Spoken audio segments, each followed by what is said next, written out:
Ha, Zandry! Ha, karaha mazoko la. Anao io Zandry? Yes, ça va. Teka koa? Ha? Teka ro? Fa hainao boka manafinao tsy nitsondrikarika koa azonao. Ino ma plano amin'andro 9h jiaby ty Zandry? Rendez-vous. Rendez-vous e? Ya, Amina bera? nazo américaine.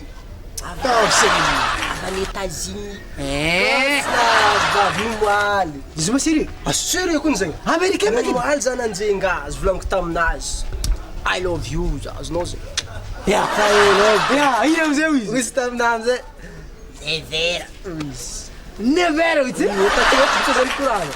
Nevera izy. Ke magnitsy niany zegny nevera niany tiany volagniny hoe rendez-vous-nay nevera. Iandry 9h moins quart. Hainao. Ah, Zandry! Miambina azy raha izy. Zandry! Raha boka anao koa tsy haiko e. Nagnino?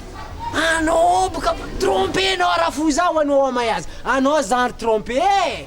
Trompé nagnino? Diso anao diso e very feky.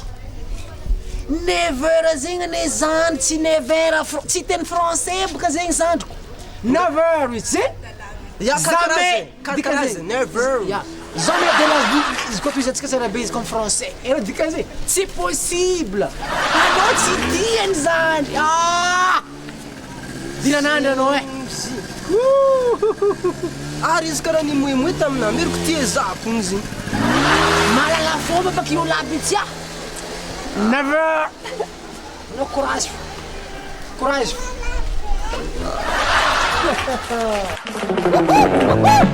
Woo!